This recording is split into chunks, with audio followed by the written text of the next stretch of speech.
There are moments that divide a life cleanly in two, before and after, and they rarely arrive with warning. They arrive, instead, at supper. Helena Carrington, Countess of Brackenhurst, had known for 11 months what her husband had done, and for 11 months she had said nothing. She had managed his household, raised his son, poured his wine, and smiled at his cousin across a candlelit table, all while the knowledge sat inside her like a stone that had slowly become part of her architecture. She had not been suffering in silence. She had been preparing, and on a cold Tuesday evening in late February, with a bread knife in her hand and a dining room full of guests around her, Lady Helena Carrington decided that the preparation was complete. She raised her eyes to Alistair's face and she spoke. What happened next, to him, to her, to the girl in Bristol, who did not yet know her name would change, is a story about the cost of silence, the courage of truth, and whether a love built on a lie can be rebuilt on something that will hold. The supper at Brackenhurst Hall had been arranged with no particular ambition. Late February was no season for ceremony, and the guest list reflected it. Lady Constance Carrington, Alistair's aunt, who required no invitation and rarely waited for one. Mr. and Mrs. Fellows from the neighboring estate, reliable conversationalists both, and young Reverend Hatch, whose presence Helena had arranged because Oliver adored him and because a clergyman at the table kept Constance from her sharper observations. The dining room was lit well enough, the fire adequate, the soup unremarkable. Oliver sat between Helena and the Reverend, chattering about a rabbit he had seen that afternoon near the kitchen garden. Constance was explaining the precise reason why the northern hunting parties had declined since Lord Ashby's management of them, and Mr. Fellows was nodding with the practiced patience of a man who had been nodding at Constance Carrington for 30 years. Alistair sat at the head of the table. Helena sat at the foot. They had sat this way for 8 years. She reached for the breadboard when Oliver asked for more, and she lifted the knife with the unhurried ease of a woman who had performed this gesture 10,000 times. The blade was sharp.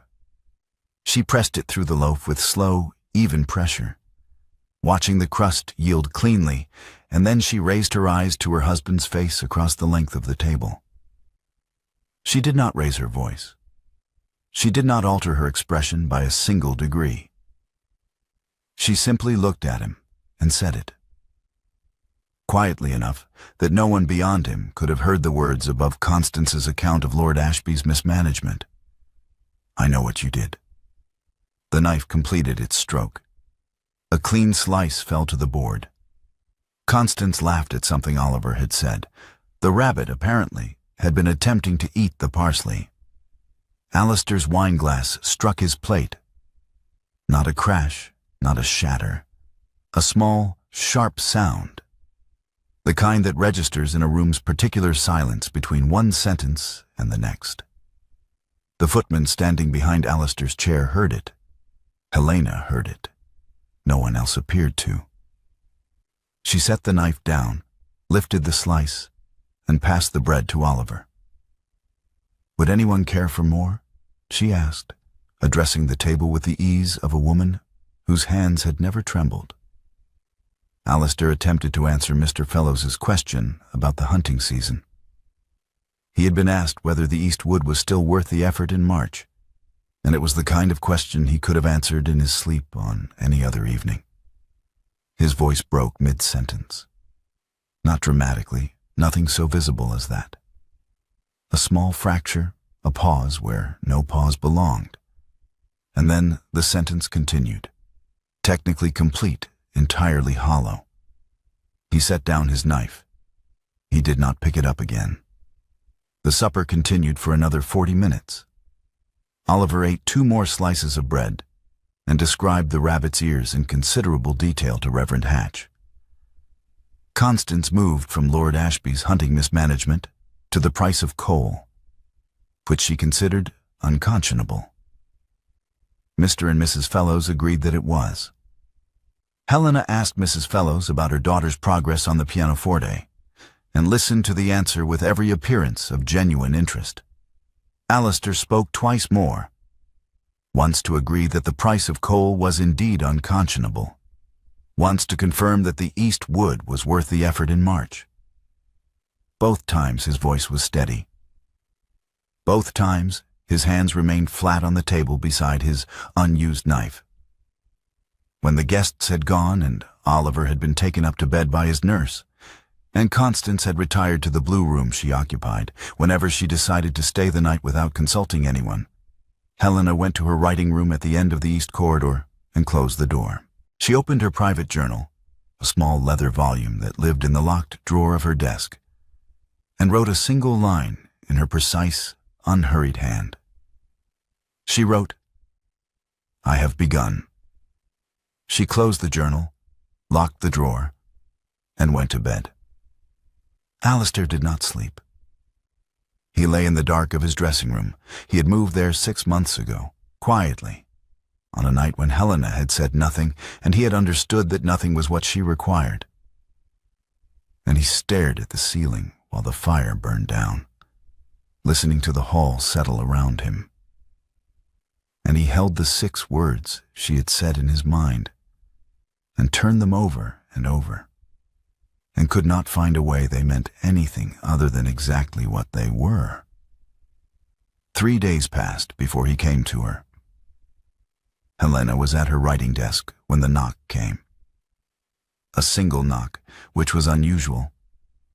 Alistair generally announced himself with 2. She said, "Come in," without looking up from the letter she was writing, and she heard him enter and stop just inside the door. "Helena," he said. She continued writing. Behind her, visible on the open shelving that lined the east wall, were 11 months of correspondence, neatly labeled, precisely ordered, the accumulated architecture of a woman who had been very busy while appearing to be merely domestic. He would see it. She had arranged it so that he would. "What did you mean?" he said, "at supper?" It was not quite a question. She finished the sentence she was writing, set down her pen, and folded her hands on the desk before her. She still did not look at him. "I will tell you when I am ready," she said. "You have had 10 years. You can wait a fortnight." The quiet that settled behind her was absolute. "Have you told anyone?" he asked. She answered simply, "No." "Do you intend to?" "That," Helena said, "depends entirely on what kind of man you turn out to be in the next 14 days. She heard him move, not toward her, but slightly to the side, and she knew without turning that he was looking at the locked drawer of her desk, and at the papers beneath her hand, and at the Bristol postmark visible on the topmost envelope. She had not hidden it. She had not needed to. He left without another word. She listened to his footsteps in the corridor. They stopped. A long pause. She counted 30 seconds by the clock on the mantelpiece. And then they continued, and faded, and were gone. Helena picked up her pen and returned to the letter. In the corridor, Alistair had stopped because his legs had simply declined to carry him further for a moment. He stood with one hand against the wall and understood with the clarity of a man who has spent 8 years not understanding because not understanding was more comfortable. That Helena had not stumbled onto a half-truth in a letter she was never meant to read. She had built something. The woman he had been failing to see for 8 years of marriage had been preparing for this conversation with the same methodical competence she brought to everything else in his household. And she had been doing it for longer than he had been avoiding the conversation. And he had not noticed, because he had not been looking. He walked on, denied the conversation he had half dreaded and half craved. Alistair did the only thing available to him. He watched. He had not, he was beginning to understand, been watching for a very long time. He watched Helena manage Oliver's tutors, the firm, specific instructions she gave, the follow-up questions she asked a week later that demonstrated she had been monitoring progress in the interim. He noticed the locked writing room drawer for the first time, though it had presumably been locked for months. He observed 2 brief absences he could not account for. One Thursday afternoon, when she had gone out in the carriage and returned 3 hours later with no explanation offered and none requested. And one morning, when a letter arrived by special messenger, and she had taken it directly to the writing room and not emerged for 2 hours. He noted the Bristol correspondence, the unfamiliar solicitor's seal on 2 of the envelopes, the particular care with which she filed everything away. He did not investigate. He understood, with absolute clarity, that to send a man to Bristol or to bribe a messenger or to pick the lock on that drawer would be to forfeit whatever standing he still possessed in this house. And that standing was the only ground he had left to stand on. Instead, alone in his study after midnight when the hall was quiet, he began for the first time in 10 years to put into words what he had done at 28. He drafted a letter to Marcus. He got 3 sentences in before he understood that the letter was a performance. Another version of the private atonement he had been conducting for a decade. The quiet payments to Marcus's creditors, the anonymous trust for a woman Marcus had once mentioned in a letter from the Colonial Post. And he burned it before dawn. He drafted a second letter. This one was more honest. He got further before the honesty became unbearable. And he burned that one too. The third letter he began at 2 in the morning, sitting at his desk in the frost-cold study with the fire burning low. And he wrote nothing at all for 20 minutes. He simply held the pen and thought about Marcus standing before the regimental board with his back straight and his voice level, naming himself the officer who had broken ranks.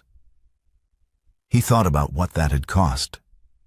He thought about Marcus's face in the weeks before the board convened, and the one conversation they had had, the only conversation, in which Marcus had said simply, "I have considered the matter, and this is what will happen." And Alistair had said nothing, because saying nothing was easier than any of the alternatives, and he had been 28 years old and terrified. And Marcus had been 32 and certain. Marcus had been dead of colonial fever for 8 years. Alistair burned the third letter still half blank. He sat at the desk until the fire went out, and then he sat in the dark. He had been performing the earldom for a decade. The responsible management, the quiet reparations, the dignified public face. He had been performing the atonement too, in private, in ways that cost him money, but never required him to speak. He had been performing the marriage, he supposed, though he had not thought of it in those terms before.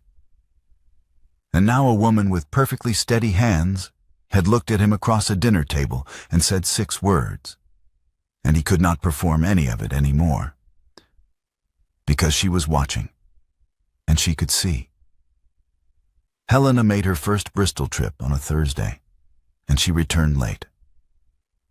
It had rained since afternoon, and she came through the front door soaked through, the hem of her traveling cloak heavy with it, her hair dark against her face. Alistair was in the front hall. He had been in the front hall, or near it, for the better part of 2 hours, moving between the hall and the study and the hall again with no particular purpose beyond the inability to be still. He had not known where she was. He had not asked, because asking would have been a kind of trespass, and he was trying very carefully not to trespass. He was standing near the hall table when the door opened. He did not ask where she had been. He crossed to her and unfastened the cloak at her throat, lifted it from her shoulders, and set it aside. Then he went to the hall cupboard, where the household kept spare wraps for exactly this kind of English evening. And he took out a dry shawl, dark wool, one of Helena's own, and carried it back and placed it around her shoulders. He was careful. His hands did not touch her skin. "Will you eat?" he asked. Helena looked at him for a moment. Something moved in her face, not warmth exactly, but recognition of the gesture. She answered quietly, "Yes." The footman had been dismissed for the evening. Helena, at supper, gave a quiet nod when she saw him hovering near the door, and he withdrew.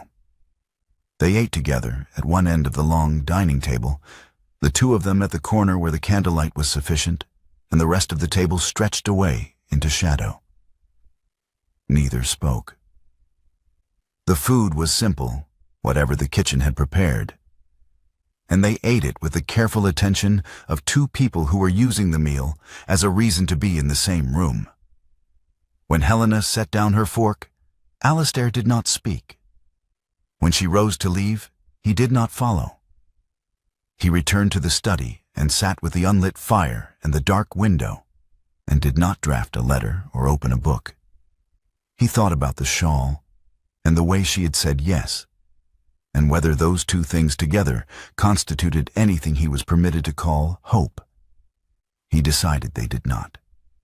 He decided, sitting in the dark, that he was not entitled to hope. He was entitled to wait and to be present and to not make things worse, and that was the full extent of his entitlement.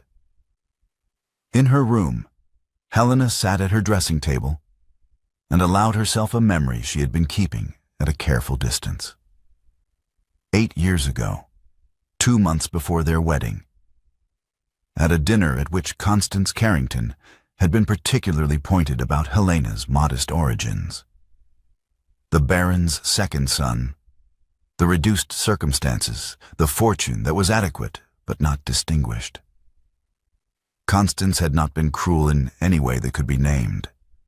She had simply been Constance, which was worse. Helena had been sitting very still, her hands in her lap, working to keep her face composed, when she had felt a hand close over hers beneath the table. Not dramatically. Simply, Alistair's hand, finding hers, and staying there for the rest of the course. She had thought then, with a conviction that had not wavered for years, "This man is kind." She held the memory now, in the candlelight, and examined it from every angle available to her. She did not put it away. She simply set it down, carefully, and went to bed. Anne's letter arrived on a Wednesday morning. Helena had been expecting it. She had written to Anne's guardian 2 weeks prior, and the response had come through the Bristol solicitor.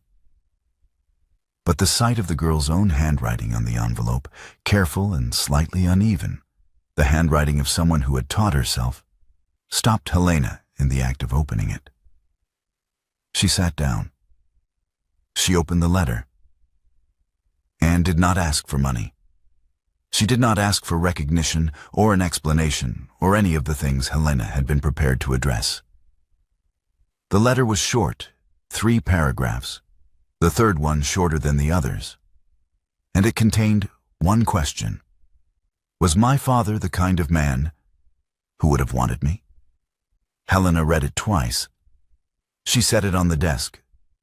She looked at the window, where the February light was doing nothing in particular, and then something in her chest that had been held in position by 11 months of deliberate effort simply gave way, and she wept. She did not weep for Alistair. She did not weep for herself, or for the marriage she had believed she was building on solid ground, or for Marcus, who had been a quiet presence in her early life and a name she had carried without examining too closely. She wept for the 14-year-old girl sitting in a cold workroom above a milliner's shop in Bristol, with a question that deserved an answer, and for the fact that the only person alive who could answer it was the man who had let her father die. When it was over, she opened the locked drawer. She removed the stack of correspondence she had been building since November, the dying officer's letter, the regimental records, the solicitor's documents, the notes from her Bristol inquiries. And she placed Anne's letter on top of the pile. She looked at it for a long moment.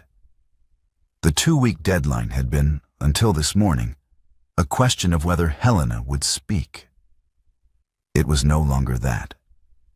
It was a question of how she would speak and what the conversation must accomplish. Because the conversation that was coming needed to produce a man capable of sitting across from a 14-year-old girl in a cold parlor above a milliner's shop and giving her an honest answer to an honest question. Helena was not certain Alistair was that man yet. She intended to find out. The solicitor mentioned it in passing. He had come to Brackenhurst to review the quarterly accounts, a routine visit, nothing remarkable. And at the end of the meeting, gathering his papers, he had said, almost as an afterthought, that he understood Lady Brackenhurst had been making certain inquiries through a Bristol firm regarding a deed of acknowledgement. He had said it in the tone of a man conveying information he assumed was already known. He had said good day and left. Alistair dismissed him and sat without moving for a considerable time.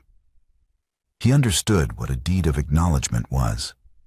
He understood what it meant that Helena had been pursuing one through her own solicitor, separately, without reference to him. He understood that she had not been waiting for his permission or his cooperation. She had been building a structure that would function whether he participated or not, and the only variable was whether he would be present in it. He went to her writing room. He had been crying, not recently, but recently enough that his face showed it. He did not attempt to conceal this. He knocked once and opened the door at her voice, and he stood just inside the threshold and looked at her. "May I sit?" he asked. Helena looked up from her desk. She looked at his face. She said simply, "Yes." He crossed the room and sat down beside her, not in the chair across the desk, which would have put the desk between them like a negotiating table, but in the chair beside her, the one Oliver sometimes occupied when he came to watch her write. He sat and he looked at his hands, and after a long silence, he placed his right hand over hers where it rested on the desk. She did not pull away. She did not return the pressure. She sat with her hand beneath his and looked at the papers in front of her, and neither of them spoke. They remained like that for several minutes. Then Alistair rose, quietly, and left the room without speaking. 2 days later, Lady Constance Carrington arrived. She came unannounced, which was her custom, and she was in the morning room before anyone had managed to send word to Helena that she was in the house. Helena found her there, standing at the window with her back to the door, which was also her custom when she wished to establish that the room belonged to her. "I have heard things," Constance said, without turning around. "Good morning, Constance," Helena replied, and sat down. Constance turned. She was a handsome woman, 60 years old, and she wore her authority the way other women wore their best jewels, constantly, and with the clear expectation that everyone in the room would notice. "There are rumors," she said, "about inquiries being made, about Bristol, about certain documents." She paused. "I want to know whether the Carrington name is about to be made a subject of public discussion." Helena folded her hands in her lap. "The Carrington name," she said, "has been carrying a concealed scandal for a decade. I am preparing to give that scandal the dignity of being faced." Constance's expression did not change, precisely, but something behind it sharpened. "You will not," she said. "I will," Helena said pleasantly. "Helena." Constance moved to the chair across from her and sat, which meant she was preparing to be serious. "You do not understand what you are risking. The Carrington position, Alistair's standing in this county, Oliver's prospects, your own place in this family, all of it depends on a reputation that has been carefully maintained. Whatever you think you know." "I know precisely what happened," Helena said. "I have known for 11 months. I have the letter from the officer who was present. I have the regimental records. I know what Marcus testified to, and I know what Alistair did not. What followed was the longest pause Constance Carrington had produced in Helena's experience of her. "If you proceed with this," Constance said, "I will withdraw every form of support I have provided to this household. Financial, social, legal. Every connection I have maintained on Alistair's behalf. Every door I have opened, every obligation I have called in. All of it gone. You will find yourselves quite alone." Helena looked at her for a moment. Then she stood, crossed to the bell pull, and rang for the footman. "Thank you, Constance," she said, "for making your position so clear. I'll have James bring the carriage." That same afternoon, Helena went back to Bristol. This time she was not going to make inquiries or review documents. She was going to see Anne. The parlor above the milliner's shop was small and cold, the fire insufficient for the room, the furniture decent but worn in the way of furnished rooms that have housed many different people's lives. Anne was already seated when Helena came in. A girl of 14, dark-haired, small-boned, with the particular quality of stillness that belongs to people who have learned early that drawing attention to themselves is not always safe. She looked nothing like Marcus. She looked entirely like the woman described in his last letter from the Colonial Post, the woman whose name had been in the dying officer's account. Anne watched Helena sit down with the careful attention of someone accustomed to making quick assessments of strangers. "How is the work?" Helena asked. Anne blinked, apparently having expected something else. "It's steady," she said. "Mrs. Hartley is fair." "Do you find it interesting?" A pause. "Sometimes. The French styles are." Another pause. "Are you going to tell me what's happening?" "Not yet," Helena said honestly. "There are things that need to happen first. But I wanted to meet you." Anne studied her. "Why?" "Because you asked a question in your letter that matters," Helena said. "And I want you to know that the question has been heard." Anne was quiet for a moment. "Can you answer it?" "Not I," Helena said. "But I am going to put you in a room with the person who can, if he proves to be the right kind of man." She met the girl's eyes. "I believe he may be. I am not yet certain." Anne looked at her steadily. "And if he's not?" "Then you will never have to see him again," Helena said.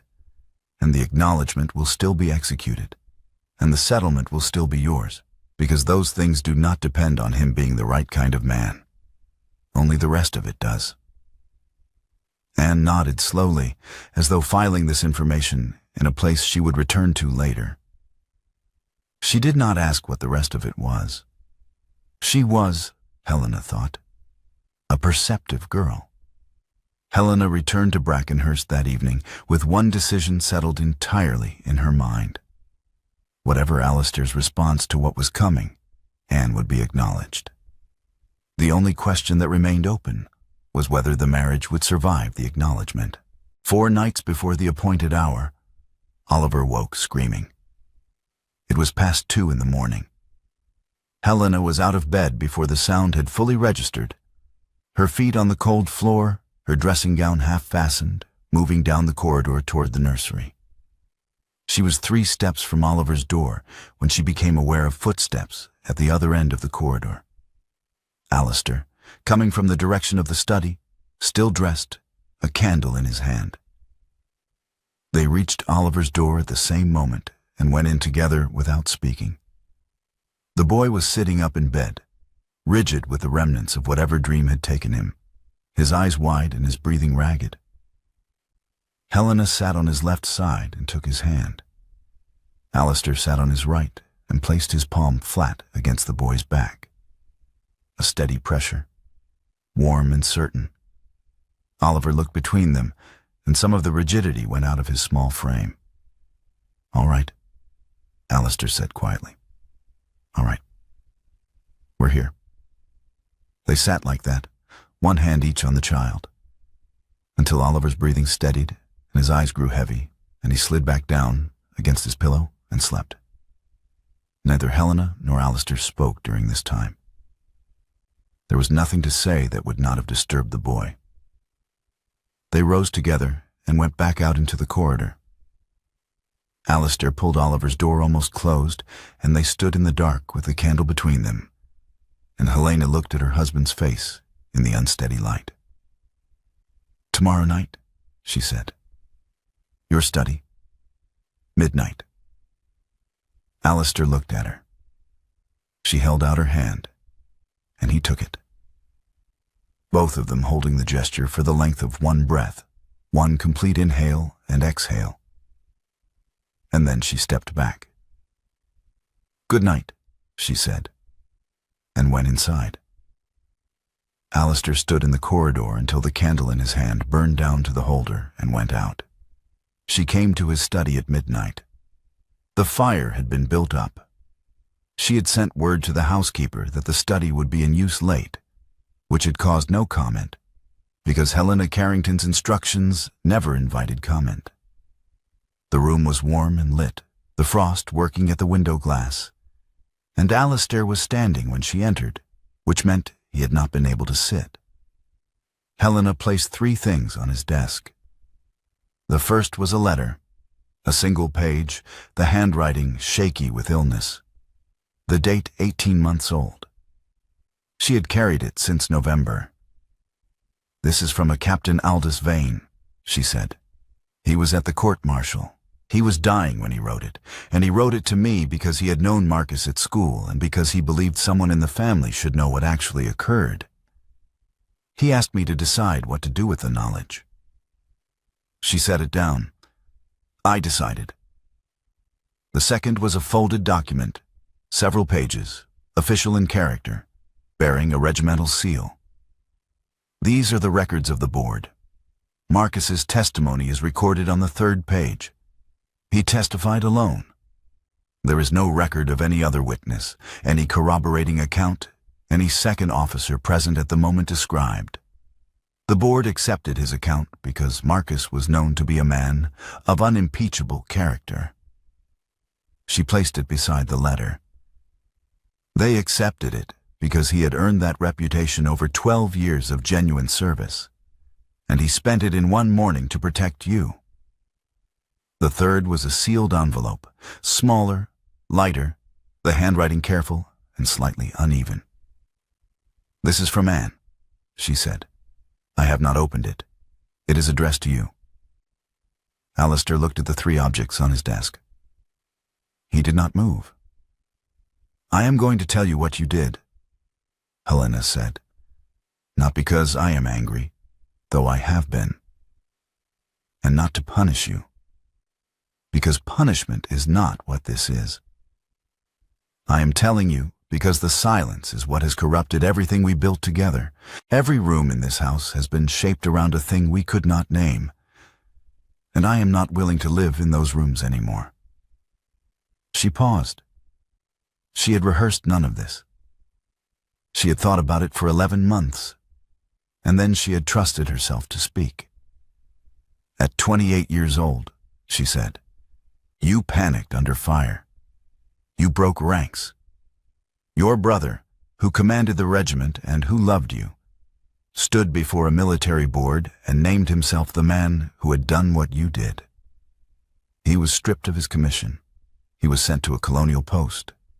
He died there of fever 2 years later. He was 34 years old." She looked at Alistair's face. His hands were flat on the desk.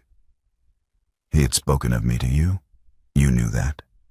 You married me 3 years after his death. And I have always believed that you did it, partly because you thought that giving me a good life would constitute some form of repair." Alistair said nothing. His jaw moved once, and then was still. "Forgiveness is not mine to give," Helena said. "What you did was not done to me. It was done to Marcus, who is dead, and to Anne, who is 14 and has asked one question that only you can answer. I cannot forgive on their behalf." She straightened. But I can tell you what I require, and you can decide what kind of man you intend to be from this point forward. She held up one finger. You will write a full account of what happened, in your own hand, signed, witnessed by my solicitor, to be held until Oliver reaches 18. He will know who his uncle was and what his father did. That is not negotiable. A second finger. You will come with me to Bristol and execute the deed of acknowledgement for Anne before a witness. She will have a legal settlement, her schooling, and the right to use the Carrington name if she chooses. That is also not negotiable. She lowered her hand. The third thing is not a legal matter. If you wish to remain my husband, if you wish us to find out whether this marriage can be rebuilt on ground that includes the truth, then you will speak Marcus's name aloud in this house, at the table, in front of Oliver, regularly, until it stops being the silence that sits with us at every meal. She looked at him steadily. Those are my terms. Alistair had not moved. He stood with his hands flat on the desk and his face entirely open. No performance, no management. Nothing between his expression and whatever was happening behind it. He wept once, briefly. Not with drama. His face simply did what it did for a moment, and then he steadied. He reached for Anne's sealed letter. He broke the seal with hands that were not steady, and he read it. Then he looked up at Helena, and he read it aloud, in a voice that was rough at the edges but did not break. Was my father the kind of man who would have wanted me? He set the letter down. Yes, he said quietly, to no one in particular. He was exactly that kind of man. Then he looked at Helena. I accept your terms, he said. All three, without modification, without conditions. Helena looked at him for a long moment. Then we go to Bristol, she said. In 1 week. The parlor above the milliner's shop was the same cold room Helena had sat in a week before. The fire was no better. The furniture was no different. But the quality of the air in it was unlike anything Helena had experienced, because the man sitting across from Anne was not performing anything at all. Alistair had brought nothing.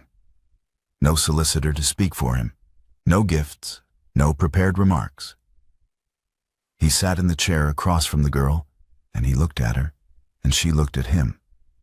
And then he spoke. My name is Alistair Carrington, he said. Marcus was my brother. He was older than me by 4 years, and he commanded the regiment I served in, and I was afraid. He did not look away from Anne's face. In my first engagement, under fire, I broke ranks. I ran. What I did could have cost lives, and it would certainly have cost me my commission and my freedom when the board convened. He paused. Marcus went before the board and testified that it was he who had broken ranks. He spent his reputation, which he had built over 12 years of genuine service, to protect me. I let him. I said nothing. I stood aside while he was stripped of everything he had earned, and I told myself for a long time that I could not have stopped him. He stopped. I could have stopped him. I chose not to. Anne had not moved. She was watching him the way she had watched Helena, the careful, assessing attention of someone who knew the value of information and intended to collect all of it before deciding anything. He was sent to the Colonial Post. Alistair continued. He died there 2 years later. He was 34. He reached into his coat and placed the deed on the table between them. This document acknowledges you as Marcus Carrington's daughter. It establishes a legal settlement, enough for your schooling and your start, and more if you need it. It gives you the right to the Carrington name if you want it, and no obligation to use it if you don't. He did not touch the deed once it was on the table. You may sign it or refuse it. You may accept the settlement or not. You may see us again or not. Every door is yours. I am not asking you for anything. Anne looked at the deed. She looked at Alistair. She looked at Helena briefly, and then back at Alistair. Was he afraid? She asked. Alistair was quiet for a moment. Yes, he said. Not of dying. He wrote to me from the Colonial Post, once near the end, and he said he was afraid of leaving people unprotected. He held Anne's gaze. He meant you. He didn't name you. But I know now that he meant you. Anne looked down at the table. She reached for the deed and signed it, with the careful, slightly uneven handwriting that Helena recognized from the letter about her father. She set the pen down and pushed the document back across the table. She did not embrace him. She did not weep. She sat with her hands in her lap and looked at the fire for a moment, and then she looked at Helena. "I'll write," she said, "when I'm ready." On the train back from Bristol, Helena did not speak. She sat with her hands folded in her lap and watched the countryside move past the window in the gray, late afternoon light. And Alistair sat across from her and did not press her for anything. They arrived at Brackenhurst in the pre-dawn hours, before the household was stirring. The carriage came through the gates and stopped at the front steps, and the coachman went to see to the horses, and Helena and Alistair stood at the front door in the gray early light with no one else present. Helena turned to him. "I don't yet know," she said, "whether I can love you as I did, before I knew." Alistair looked at her. His face was tired and entirely honest. "I wouldn't ask you to," he said. "I would only ask to remain in the house with you while we find out. That's all." Helena looked at him for a long moment. Then she crossed to him and kissed him, once, slowly, with both her hands against his chest. It was not absolution. It was not a return to where they had been before. It was something else entirely. A beginning that had the full weight of everything they now both knew behind it and was stronger for it. The social cost arrived in the weeks that followed, and it arrived exactly as Constance had promised. At the spring assembly, Lady Constance Carrington looked directly through Helena and Alistair, as though they were features of the wallpaper. 3 invitations were withdrawn, without explanation. The Carrington family solicitor sent a formal letter of resignation.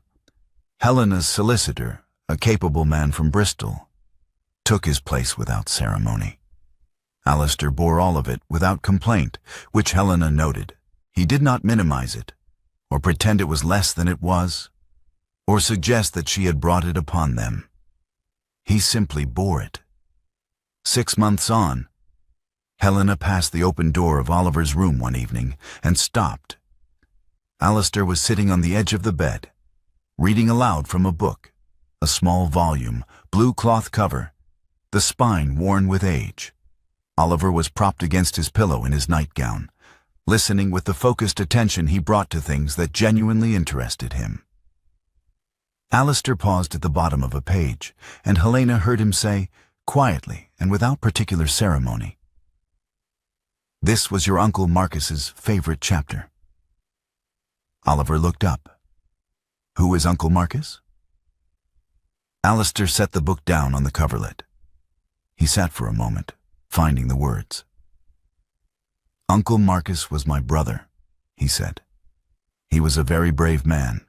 He took a punishment that wasn't his to take, because he wanted to protect me. And I am still, every day, trying to be worth what he did." He looked at Oliver steadily. "You should know his name, because you carry some of what he was. In here." He touched the boy's chest, briefly with 2 fingers. "The good parts." Oliver considered this with the gravity of a 6-year-old who understands that he has been told something important. "Will you read the chapter?" he asked. Alistair picked up the book. "Yes," he said, and read. 1 year after the evening of the bread, the dining room at Brackenhurst Hall was transformed. The long table, that great mahogany expanse across which Helena had looked at her husband and spoken 6 words that changed everything, was gone. Helena had requested its removal in the spring, and Alistair had arranged it without comment or question. In its place stood a smaller table, round, positioned near the east window, where the afternoon light came in best. It seated 8 comfortably. It seated 4 intimately. Tonight, it seated 5.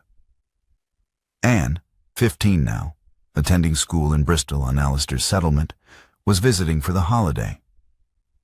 She sat beside Oliver, and the two of them were engaged in a discussion about a pony. Apparently, there was a pony at the school, and Oliver had strong opinions about ponies despite having limited experience with them. And Anne was correcting his misconceptions with the patient authority of someone who had recently acquired expertise.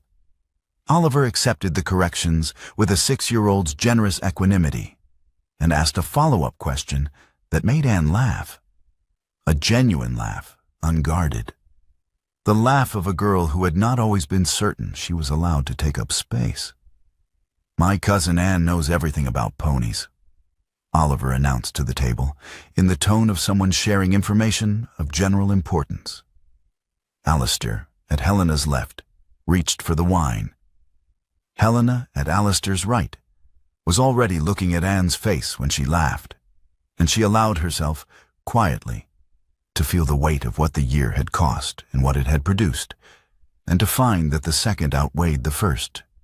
The footman, the same man who had stood behind Alistair's chair 12 months ago and heard a wineglass strike a plate, moved through the room with the practiced invisibility of long service. He refilled glasses, removed plates, attended to the candles as they burned low. He observed, as good footmen do, without comment and without expression. He noticed that the countess and the earl sat at the same end of the table this year, side by side, their chairs close enough that their hands met occasionally in the space between the plates. Not dramatically, not with any particular announcement, simply the hands of two people who had found their way back to each other across difficult ground and were not inclined to be far apart. He noticed that the earl's hands, this evening, were perfectly steady. Through the open door of the east corridor, the writing room was visible. The lamp lit, the desk in order, a letter half finished on the blotter. It was addressed, in Helena's hand, to the sexton of a small churchyard in the north of England, making arrangements for 2 visitors who intended to come in the spring. To stand at a grave, to say a name aloud in the place where it was owed. The candles burned low. Anne was explaining to Oliver the precise difference between a cob and a hunter. And Oliver was listening with great seriousness, and Alistair was listening too. And Helena watched him listen and thought of a hand finding hers under a table 8 years ago, and of the woman she had been then who had thought, "This man is kind." She had been right. She had simply not yet known the full cost of what kindness would require of him, or of her. Now she knew. And they were still here, at a smaller table, in the same room, beginning again.